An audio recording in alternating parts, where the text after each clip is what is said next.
Changes are coming to Netflix. The streaming video service is going to lose its #1 show in 2021 when NBC Universal moves The Office to its own platform. In a tweet today, Netflix said, "We are sad that NBC has decided to take The Office back for its own streaming platform, but members can binge watch the show to their heart's content ad-free on Netflix until January of 2021. You know, competition in video streaming is growing. NBC Universal, which produces this program, is just one of many Hollywood powerhouses developing their own service. And that could mean even more shows leaving Netflix. Joining us tonight is Tuna Amobi, Senior Media and Entertainment Analyst at CFRA Research. Tuna, always good to see you. Likewise, Bill. Good afternoon. And Netflix has already lost the Disney library. Disney's own streaming platform gets underway in just a few months here. Are we going to see more of a migration away from the pioneer of streaming, Netflix?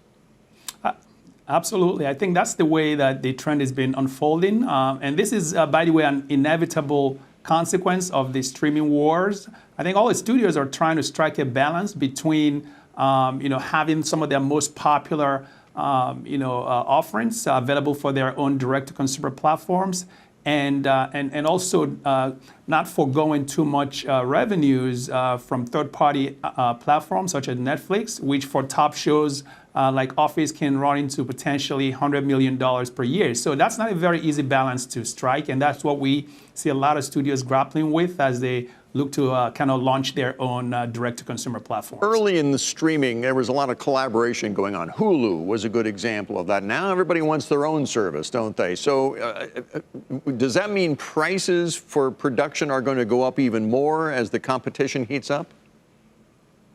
Indeed, I think that's been the trend. I mean, look at what's happening now, where Netflix is battling the top studios for some of the talent. I think Netflix is trying to have direct relationships with a lot of this talent because they've seen the handwriting on the wall, so they want to kind of buffer their own original shows, right, and be able to have direct relationships. So to your question, we're still in the early innings of this wars, and content spending continues to rise. And with companies like Apple and others also jumping in, I mean, this is really kind of an ideal, confluence of events for if you're kind of a sought-after Hollywood talent. So on the one hand, they're going to be spending more on content, but they're going to be charging less because there'll be a price war going at the same time. This is going to be interesting to see how this plays out when it finally gets going here. Tuna Amobi with CFRA Research. Thanks for joining us tonight. Thank you.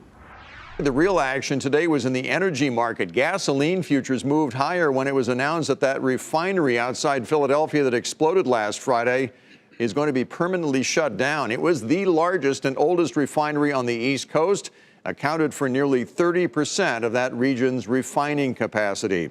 Today, gasoline futures rose nearly 5% on that news, and that in turn gave shares of rival refiners a lift. And the price of oil settled above $59 a barrel today, thanks to a report pointing to a massive decline in supplies. Joining us with his analysis and outlook tonight, John Kilduff from Again Capital is back with us here. Good to see you. Welcome Good evening, back. Bill. Thank you. That refinery is in one of the most densely populated parts of the country. This has got to hurt at some point, yes? We're not quite as bad off as California continues to be, but we're going to become a close second. I will tell you, Bill, that the refining industry in the East Coast and Gulf Coast has actually gotten a little overbuilt over the past several years. Really? Yes, and a number of these refineries, including this one, were scheduled to be mothballed several years ago, but private equity took a look at them. The $100 a barrel plus oil environment got a gold rush going, and that's why they have a second life now. Notice you don't really recognize the names of these refineries, like PBF owns one of them. This is Philadelphia Energy Solutions. Right. Again, typical sort of private equity name, not Exxon, not Shell, not Valero. Are you saying that we may not see much of a change in the price of gasoline because of this one going offline? That's right. I believe it couldn't come at a worse time because, of course, we're heading into the peak summer driving demand weeks here around the 4th of July. Right. This is Black Friday for the industry.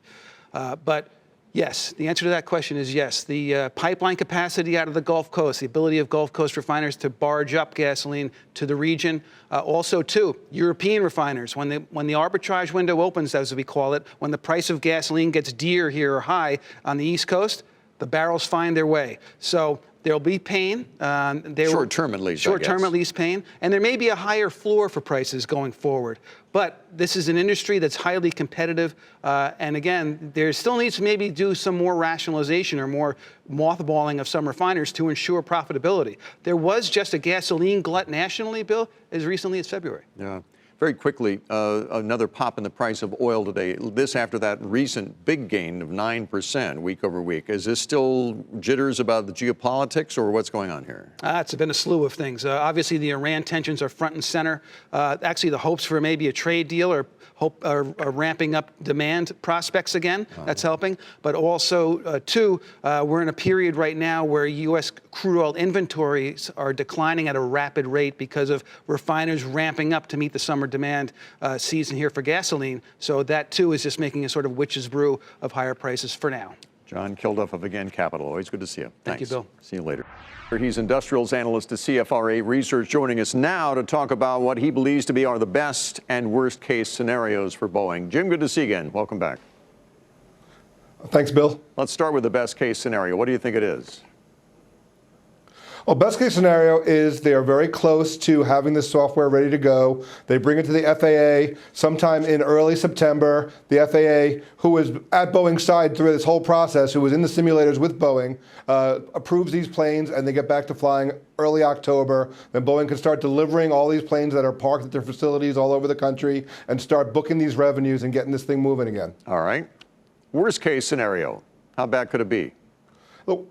Yeah, the worst case scenario is the FAA finds some kind of problem with the software fix, pushes back against Boeing, says we're not ready to bring these planes back out again, and Boeing has to halt the production line, has to furlough some workers. Their suppliers will not be able to continue to produce at the rate they're producing, causes a whole global supply chain effect, and affects more than just Boeing, but a lot of companies. All right, let's talk reality now. What do you think is most likely to happen, and what's the impact going to be on the company?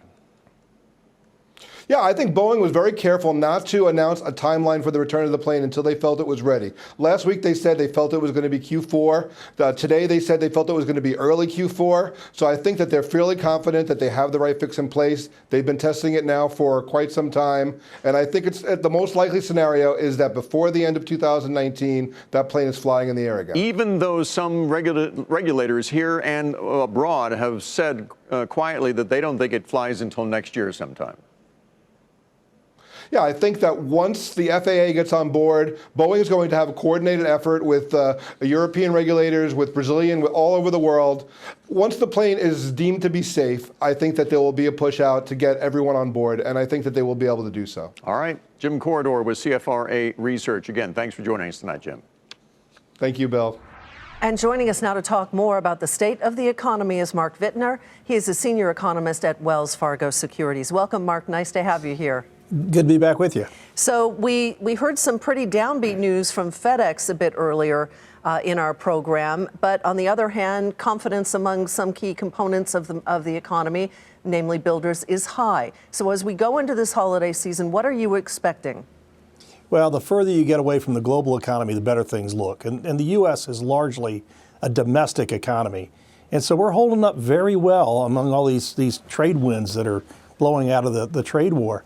We're looking for pretty good sales this holiday season. We are going to be up against some weak comps from a year ago because the reported retail sales really plunged in December of last year when we had that 1,000-point sell-off in the stock market. Yes, but the calendar is working against retailers this year. Thanksgiving is late this year. And I guess you think that means we're going to see more discounting in the month of December. Is that the idea? Yeah, Thanksgiving comes about as late as it can. It comes on the 28th, and that means that Cyber Monday will occur in December.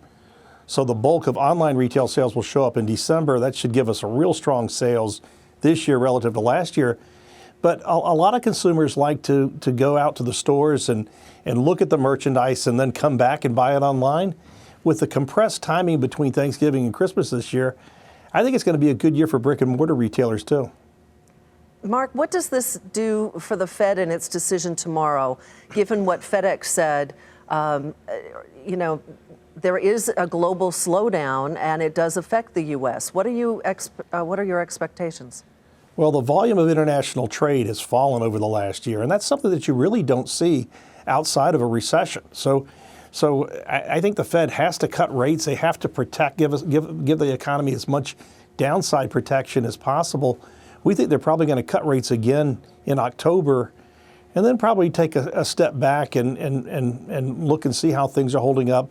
But we've got another rate cut in the first quarter of next year as well. Very quickly, Mark, before you go, it occurs to me that with the trade war and the tariffs, that many retailers bulked up on inventory early on this year.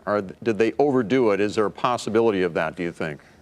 You know, there's a possibility of that, but I think sales are going to be up 5% year to year. There hasn't been a lot of goods inflation, so I don't think the tariffs are going to be much of an issue this year. Certainly, if the trade war intensifies, that's going to be a problem for 2020. But I really don't think the trade war is going to show up at retailers this year. On that note, Mark Vittner at Wells Fargo Securities. Thanks, Mark. Great to be with you. But there was some positive news today out of the housing industry of all places. Home building surged to a 12-year high last month, thanks to an increase in both single and multifamily home construction. According to the Commerce Department, housing starts, which measures new home construction, rose by 12.3% to a seasonally adjusted annual rate of about 1.4 million units. Permits for future construction also climbed to levels we have not seen in about 12 years. The report suggests that lower mortgage rates and a strong jobs market have finally helped give the housing market a lift. But for how long? Back with us tonight to talk about that is Odetta Cushy. She's the Deputy Chief Economist at First American Financial. Welcome back. Good to be here. Now, one of the big problems for the housing market for the last few years has been low supply. Now we get this bump in construction in August. Is that a sign of hope, or what do you make of this? Absolutely. This was great news for the housing market. Not only this month's bump, but the upward revision of last month's. That's two good prints on housing starts, which are a great leading indicator of future supply, which the housing market is in desperate need of. And we have lower interest rates. They've ticked up a little bit in the last few weeks, but overall, we were approaching near record lows. Record low mortgage rates, and the labor market continues to be strong, and this is really boosting not only consumer confidence but builder confidence, which we're finally seeing reflected in the housing starts data. But we've had low mortgage rates for a while. We've had a strong jobs market for a while. Why now? Why all of a sudden do you think home builders are suddenly starting to break new ground here? A little bit of seasonality, and it takes some time to show up in the data and in the confidence. But I think seeing multiple months of lower mortgage rates and a sustained healthy labor market is giving them the confidence they need. Ultimately, builders want to know that when they build, that home will sell. And I think consecutive months of a strong economy is giving them that reassurance. Yet at the same time, we just ran a bite of a bond investor, a big bond investor, who says the odds of recession are rising. How does that trickle down through housing? So right now, we're not necessarily seeing an immediate recession concern. There's certainly some global economic slowdown, but what matters for us really is that, and for housing particularly, is that the consumer feels confident and is strong. And by strong, I mean that wages continue to rise and consumers continue to spend. And we see both wages rising and consumer spending. We just saw positive retail data come out last month. And so ultimately, when the consumer is strong, the housing market is strong as well. One other problem we've seen with the housing market has been the affordability issue. Prices have just been higher than some of the first-time buyers especially could afford. Where does that stand right now? Are you keeping tabs on that? Absolutely. Nominal house prices obviously are still rising, but consumers are really gaining the benefit of lower mortgage rates and higher income. Ultimately, it's all about the purchasing power, what you can afford to buy, and that's not just a function of house prices, but also how much you can afford to borrow, and that's really where the low mortgage rates are coming in. So very quickly, what do you see as the biggest challenge? I still see supply as the biggest challenge in the housing market, despite the fact that inventory has been increasing and obviously we're building more homes. We're still near quarter-century lows in terms of inventory, and so I would like to see some more months of positive gains in housing construction. Odetta Cushy with First American Financial. Again, thanks for joining us tonight. Thank you. Income taxes are always a subject for heated discussion during presidential campaigns, and as we mentioned earlier, they are expected to be fair game during tonight's Democratic candidate debate. But one income tax strategy that has not been mentioned so far during this campaign is the so-called flat income tax, where every income level pays the same rate. Steve Forbes, who ran for president twice, referred to it as the fairest income tax. Is it? We have two opposing views on that tonight. Joining us, Leon Lebrecht, who's the Chief Growth Officer at Sequoia Financial Group. He says it is fair. Peter Mallouk is CIO at Creative Planning. He says it is not. Thank you both for joining us tonight.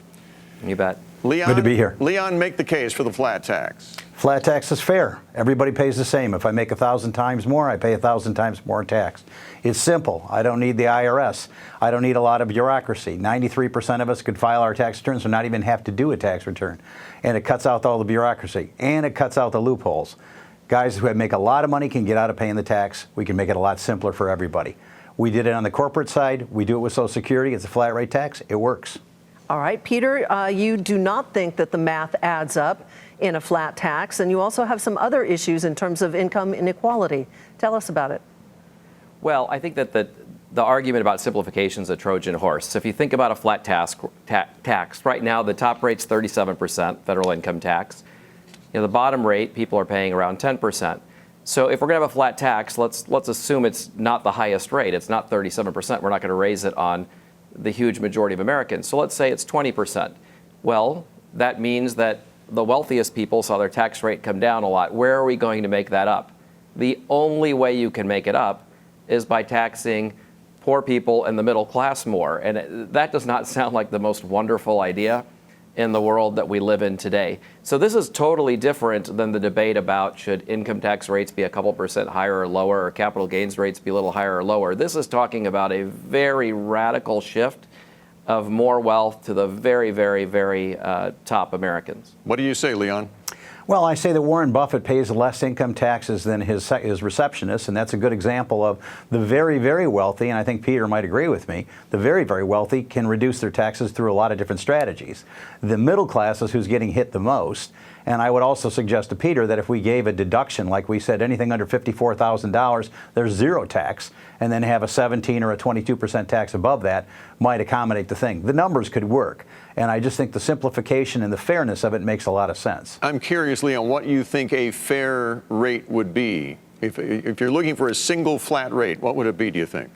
It's probably around 20%. Peter's probably right. 17's been bandied around, and that won't get rid of our deficits, and it won't solve our problems. And people have to recognize that we need to run our government, run our society with taxes.